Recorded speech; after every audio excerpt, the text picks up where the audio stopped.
রাজধানীর আদাবর এলাকায় একটি এমব্রয়ডারি কারখানায় হামলায় অন্তত ৩ জন আহত হয়েছেন। তাদের একজনকে আশঙ্কাজনক অবস্থায় সোহরাওয়ার্দী হাসপাতালে ভর্তি করা হয়েছে।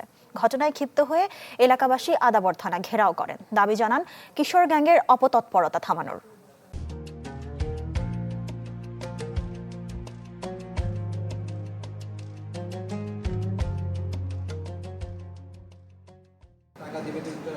রাজধানীর আদাবরের মনসুরাবাদে আবারও কিশোর গ্যাংয়ের অপতৎপরতায় শিকার স্থানীয়রা।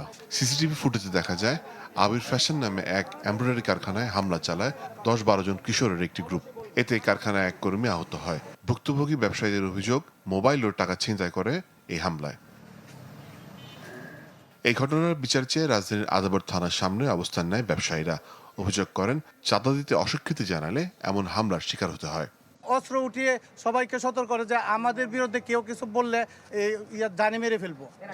এবং এখানে রাসেলের নেতৃত্বে একজন লোক রাসেল, মেহেদি, রাসেলের 3 ভাই। ওদের কোনো পরিচয় নাই।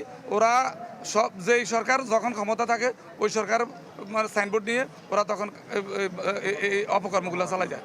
7-8 জন ছিল, ওদের সবার হাতে চাপাতি ছিল। প্রতি মাসে আমাদের 10-15টা মোবাইল চুরি চিন্তা করে নিয়ে যায়। এই সরকার ব্যবসা বান্ধব সরকার, তাই সরকারের কাছে আমাদের প্রত্যাশা যেন আমরা ব্যবসা করে আমাদের সাথে যে সকল পরিবার সম্পৃক্ত আছে যেন সবাই আমরা সুন্দরভাবে থাকতে পারি। পুলিশ জানায়, স্থানীয় গ্যাং ও চাঁদাবাজদের দমনে টহল জোরদার করা হয়েছে। আমরা থানা পুলিশ জানতে পেরে ওখানে পুলিশ পাঠিয়ে রাসেলের বাবাকে আমরা আমাদের হেফাজতে নিয়ে আসি।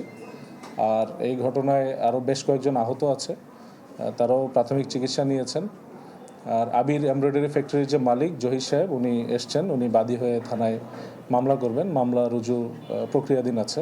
রাতেই অভিযুক্ত কিশোর গ্যাং সদস্য রাসেল গ্রেপ্তার করে পুলিশ। এমন ঘটনা যেন আর না ঘটে তাই নজরদারি আরও বাড়ানোর কথা জানায় পুলিশ। মোর্শেদ হাসিব, চ্যানেল 24, ঢাকা।